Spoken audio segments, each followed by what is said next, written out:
Hi friends, ఈ వీడియోలో big Boss season 9 Telugu విన్నర్ని నేను ప్రకటిస్తున్నా. అంటే ప్రకటించడం అంటే నేను ప్రకటించడం కాదు, ఓటింగ్ పరంగా ఎవరు మరికొంత మరికొంత కాదు విన్నర్ని రేపు చెప్తారు. ఎందుకంటే ఈరోజు 5, 4, 3 జరుగుద్ది. షూటింగ్ ఆల్రెడీ స్టార్ట్ అయిపోయింది 9:30కి. So winner details, runner details, ఈ డీటెయిల్స్ అన్నీ ఈ వీడియోలో నేను కవర్ చేస్తున్నా. వీడియో చూసే ముందు లైక్ ఇంపార్టెంట్. ఎన్ని ఎక్కువ లైకులు కొడితే అంత త్వరగా ఎక్కువ మందికి రీచ్ వెళ్తుంది. సో వెరీ ఇంపార్టెంట్ ఇన్ఫర్మేషన్ కాబట్టి ఎలాగో ఈ 2 రోజుల తర్వాత మనం సెలవు తీసుకుంటున్నాం అందరూ. సో లైక్ చేయండి, ఇంపార్టెంట్. అలాగే హైప్ చేయండి, కుదిరితే హైప్ చేయండి. సబ్స్క్రైబ్ చేయకపోతే ఇట్స్ వర్త్ టు సబ్స్క్రైబ్. క్యా హే మై రివ్యూస్ హే. అలాగే ఇన్స్టాగ్రామ్ హ్యాండిల్ ఫాలో అవ్వండి. ఇంకా ఆర్డర్లు వచ్చేసాయి కానీ ఎవరు ఎంత తీసుకున్నారు అనేది ఇంకా రాలేదు. షూట్ స్టార్ట్ అయినా కూడా ఎప్పుడు పోస్ట్ లంచ్ నుంచి 5th పొజిషన్ 4, 3 అనేది వస్తుంది. అండ్ బిగ్ బాస్లో ఒక స్కెచ్లో కూడా ఉన్నారు, అవన్నీ మాట్లాడదాం. అవి రాగానే వీడియో కంటే ముందే నేను ఇన్స్టాగ్రామ్ స్టోరీస్లో పెడతాను. అందుకే మై రివ్యూస్ అఫీషియల్ ఫాలో అవ్వడానికి ట్రై చేయండి. ఇన్స్టాగ్రామ్ హ్యాండిల్ 12,600 చిల్లర ఉంటారు. ఓకేనా, let's begin the show. Welcome to my reviews. మేరా నామ్ క్యా హే, మేరా నామ్ పవన్ హే. కింద నుంచి వద్దాం. సో షూట్ 9:30కి స్టార్ట్ అయింది, ఎగ్జాక్ట్ 9:30కి. వీళ్ళందరూ కూడా వెళ్ళారు కూడా, ఎవరు ఎక్స్ కంటెస్టెంట్లు అందరూ కూడా వెళ్ళారు. సో కొన్ని పర్ఫార్మెన్స్లు అవుతున్నాయి. ఇంకా అయితే 5th పొజిషన్ కూడా ఇంకా డిక్లేర్ చేయలేదు. పోస్ట్ లంచ్ చేస్తారు. ఓకేనా, పోస్ట్ లంచ్ 5, 4, 3. ఈ షూట్ అయ్యేసరికి 4:35 అయిపోతుంది. దీన్ని ఇక్కడ నుంచి సేమ్ అదే కాస్ట్యూమ్లు వేసుకొని మనకు అలా చూపిస్తారు. కానీ అది రేపు 1st, 2nd అనేది డిక్లేర్ చేస్తారు. బట్ ఓటింగ్ లైన్స్ క్లోజ్ అయిపోయి ఇందాకే ఒక 1 అవర్ బ్యాకే మొత్తం అంతా రిపోర్ట్ వచ్చింది. Phone call data and Hotstar data మొత్తం వచ్చేసిన తర్వాత దాన్ని ఎవరు మార్చలేదు. దాన్ని ఏ స్క్రీన్ ప్లేలో వెళ్తారు, 1, 2, 3, 4, 5 వచ్చింది కాబట్టి వెనక నుంచి వెళ్తారు. వెనక వెళ్ళినప్పుడు బిగ్ బాస్ వేస్తున్న పెద్ద స్కెచ్ ఏందిరా అంటే క్యాష్ సూట్ కేసు. ఈ సూట్ కేసు ఇమాన్యుయల్కి ఇవ్వడానికి ట్రై చేస్తున్నారు అనేది ఒక సమాచారం. ఒకవేళ ఇమాన్యుయల్కి ఇవ్వడానికి ట్రై చేస్తే డిమాండ్ పవన్కి చాలా పెద్ద అన్యాయం జరిగినట్టే. ఎందుకంటే సింపుల్ లాజిక్, ఇమాన్యుయల్ తీసుకున్నాడు అనుకోండి. ఫర్ ఎగ్జాంపుల్ కొంతమంది ఇమాన్యుయల్ 3ర్డ్లో ఉన్నాడా, డెమాన్ 3ర్డ్లో ఉన్నాడా, డెమాన్ 4థ్లో ఉన్నాడా అంటున్నారు. నేను ఆర్డర్ చెప్తా, బట్ లాజిక్ చెప్తా చూడండి. క్యాష్ ప్రైజ్ ఆఫర్ చేశారు అనుకోండి. ఫర్ ఎగ్జాంపుల్ ఇమాన్యుయల్ 3ర్డ్లో ఉన్నాడు, డెమాన్ 4థ్లో ఉన్నాడు. 4th పొజిషన్ నుంచి క్యాష్ ప్రైజ్ ఆఫర్ చేశారు అనుకోండి మామూలుగా. అప్పుడు ఏమవుద్ది, ఫర్ ఎగ్జాంపుల్ ఎంత ఆఫర్ చేయొచ్చు, 10 నుంచి స్టార్ట్ చేద్దాం. 10 నుంచి చేస్తారా, నాకు తెలిసి 15 లక్షల నుంచి చేస్తారేమో. సో 15, 3rd పొజిషన్కి అయితే 20. ఇదైతే ఎవరికి తెలియదు, ఎందుకంటే షూటింగ్ ఇంకా అవుతుంది. ఎంత ప్రైస్ ఆఫర్ చేస్తే తెలియదు. సో వాళ్ళ ప్లాన్ ఏంటంటే ఇవన్నీ కాదు, మీకు క్లియర్గా చెప్తాను. వాళ్ళ ప్లాన్ ఏంటంటే ఇమాన్యుయల్కి ఇద్దామని ట్రై చేస్తున్నారు. So Emmanuel for example money తీసేసుకున్నాడు అనుకోండి, అప్పుడు ఇంక డెమాన్ పవన్కి ఆఫర్ చేయడానికి ఏమి ఉండదు. ఇంకా అది లాజిక్. ఎందుకురా అంటే ఆల్రెడీ 15-20 lakhs వెళ్ళిపోయిన తర్వాత మిగిలింది 30 లక్షలు. కారు ఎలాగో షేర్ చేయలేరు కాబట్టి ఆ 30 లక్షలు విన్నర్కి బేరం పెట్టచ్చు కావాలంటే. సీజన్ 6 లాగా. సీజన్ 6 కూడా అలా ఎందుకు పెట్టారంటే 50 లక్షలు ఏవి డివైడ్ అవ్వలేదు, ఎవరో తీసుకోలేదు, 3, 4, 5 వాళ్ళు. సో అందుకు అలా ఏదో చేశారు. సో 40 lakhs శ్రీహాన్కి, 10 lakhs రేవంత్కి కారు వచ్చింది. సో 30 లక్షలు ఇంక మోస్ట్లీ డివైడ్ చేయకపోవచ్చు. సో ఆ విధంగా చూస్తే నేను ఇదంతా ఎందుకు చెప్తున్నానంటే క్యాష్ ప్రైజ్ అదంతా బిగ్ బాస్ స్క్రీన్ ప్లే బట్టే ఉంటుంది. మేనేజ్మెంట్ కాల్ ఇమాన్యుయల్కి ఇద్దామని ఫిక్స్ అయ్యారు అనుకోండి, డిమాండ్ పవన్కి చాలా అన్యాయం జరిగినట్టు. చాలా అంటే చాలా.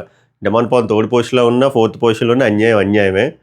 సో ఇది ఎలా జరగబోతుంది, అసలు మనకు వచ్చిన అప్డేట్ రైటా రాంగ్ అనేది 2:33 ఆ టైంలో నేను చెప్తా. రాగానే ఇన్ఫర్మేషన్ రాగానే ఒకసారి మన ఛానల్ మీద కండేసి ఉంచండి. అలాగే ఇన్స్టాగ్రామ్ హ్యాండిల్ చెప్పే కదా, మై రివ్యూస్ అఫీషియల్ ఫాలో అవడానికి ట్రై చేయండి. సో అది ఆ స్కెచ్లో ఉండబోతున్నారు. ఓకేనా, ఇప్పుడు ఆర్డర్స్కి వచ్చేస్తే లాస్ట్ పొజిషన్ నిన్న ఏబీ ఎవరిదైతే వచ్చిందో వాళ్ళే లాస్ట్ పొజిషన్లో ఉన్నారు. ఏబీ మాత్రం మాట్లాడుకోవాలి కానీ చాలా బాగుంది. నేను చెప్పాను కదా, నిన్న ఇద్దరు ఏబీలు చాలా బాగున్నాయి. దాని ముందు రోజు తనూజ గారు ఏవి బొక్క పెట్టేశారు కానీ తాగుబోతు ఎడిటరు. అలాగే డెమాన్ పవన్ ఏవి కూడా బొక్కే పెట్టారు. నాకు ఇద్దరివి అంత ఎక్కలు, ఇంకా బాగా కట్ చేయొచ్చు. కానీ అట్లీస్ట్ సంజనా గారు ఏవి చాలా బాగా కట్ చేశారు. అది వాళ్ళకి ఒక లైఫ్ టైం మెమరీ, వాళ్ళ ఫ్యాన్స్కి ఫీస్ట్, అది బూస్టప్ కూడా. కానీ నేను అది ఏమైనా హెల్ప్ అయిందా ఆమెకి 5th పొజిషన్ నుంచి 4th పొజిషన్ పుష్ అవ్వడానికి అంటే ఏం అవ్వలేదనే చెప్పాలి. సంజన గారు 5th పొజిషన్లో ఉన్నారు. So 99.999% first exit from the house Sanjana garu అవ్వబోతున్నారు as per the data says it. Next 4th పొజిషన్లో ఇమాన్యుయల్ ఉన్నాడు. చాలామంది అడుగుతున్నారు demon Pawan 4th position, Emmanuel 3rd position అని చెప్పి. నాకు వచ్చిన అప్డేట్ ప్రకారం, నాకు వచ్చిన సోర్సెస్ ప్రకారం డెమాన్ పవనే 3rdలో ఉన్నాడు, ఇమాన్యుయల్ 4th పొజిషన్లో ఉన్నారు. కాకపోతే నేను చెప్పాను కదా, మనీ ఆఫర్ చేసేది వాళ్ళు డెమాన్ పవన్ కాదు ఇమాన్యుయల్ అని ఫిక్స్ అయితే డెమాన్ పవన్కి తీరాని అన్యాయం. 3వ పొజిషన్ అయితే 4వ పొజిషన్ అయితే ఇక్కడ ఫైట్ జరుగుతుంది 3-4 గురించి కాదు. యాక్చువల్గా మనం గొడ్లిప్ మాట్లాడుకుంటే ఇక్కడ ఫైట్ జరుగుతుంది క్యాష్ ప్రైస్ కోసం, ఆ మనీ కోసం, ఆ షేర్ కోసం. ఆ మనీ వీళ్ళిద్దరిలో ఎవరికి ఎక్కువ హెల్ప్ఫుల్ రా అంటే అసలు ఇద్దరిలో కదా, 5గురిలో ఎక్కువ హెల్ప్ఫుల్ డెమాన్ పవన్కి. ఎందుకురా అంటే నిజంగానే తనకి ఫైనాన్షియల్ ఇష్యూస్ ఉన్నాయి, వాళ్ళ ఫాదర్కి క్యాన్సర్ ఉంది, ఆ ట్రీట్మెంట్కి పనికొస్తుంది, సొంత ఇల్లుకి పనికొస్తుంది, అన్ని వ్యాలిడ్ రీజన్స్ ఉన్నాయి. అంటే మిగిలిన వాళ్ళు వ్యాలిడ్ రీజన్స్ లేవని కాదు, మిగిలిన వాళ్ళకి నెసెసిటీ కాదు. ఓకేనా, అది ఒక ఏమంటారు, అది అవి ఇవ్వకపోయినా కూడా ఏం ఫరక పడదు. వేరే సమాజం కోసమో ఆర్ఫనేజు, డొనేషను, ఇవన్నీ ఎక్సెట్రా ఉంది, ఎడ్యుకేషన్ రిలేటెడ్. ఇది నెసెసిటీ. సో తినకొస్తే మెజారిటీ ఆఫ్ ఆడియన్స్ హ్యాపీగా ఫీల్ అవుతారు. అవునా కదా, మీరు కామెంట్ చేయండి. క్యాష్ ప్రైజ్ ఎవరికి వస్తే బాగుంటుంది? ఆ 15-20 లక్షలు డెమాన్కి వస్తే బాగుంటుందా, ఇమాన్యుయల్కి వస్తే బాగుంటుందా చెప్పండి. బట్ నేనైతే ఇమాన్యుయల్ కాకుండా డెమాన్కి వస్తే బాగుంటుందని కోరుకుంటున్నా. బట్ ఆర్డర్ వచ్చేసరికి డెమాన్ 3rd పొజిషన్లో ఉన్నాడు, 4th పొజిషన్లో ఇమాన్యుయల్ ఉన్నాడు. ఇప్పుడు it's time for winning. Race గురించి మాట్లాడదాం. నిన్న నేను ఏదైతే చెప్పానో ఎపిసోడ్ రివ్యూలో, దాని ముందు ఓటింగ్ ట్రెండ్లో ఏదైతే చెప్పానో సేమ్ అదే జరిగింది. స్క్రీన్ షాట్ తీసుకొని ఉంచుకోండి, లేకపోతే ఈ క్లిప్ కట్ చేసుకొని ఉంచుకోండి, లేకపోతే మీకు డేటా ఉంటే వీడియో అంతా కట్ చేసుకొని ఉంచుకోండి. నేను ఎటువంటి కాపీ రైట్స్ వేయను. రేపు సాయంత్రం 7:05 నాగార్జున గారు, ఒకవేళ అన్నీ కరెక్ట్గా జరిగితే చిరంజీవి గారు చీఫ్ గెస్ట్ కింద రావాలి. ఒకవేళ ఆయన వచ్చినా రాకపోయినా రేపు 7 గంటలకి 7:05 7:10 ఆ బ్రహ్మ ముహూర్తానికి కళ్యాణ్ పడాల సీజన్ 9 ట్రోఫీ ఎత్తబోతున్నాడు. అయితే గుడ్ మార్జిన్, ఆల్మోస్ట్ 3% మార్జిన్తో కళ్యాణే చివరికి ఫినిష్ అయింది ఓటింగ్ లైన్స్ క్లోజ్ చేసేసరికి.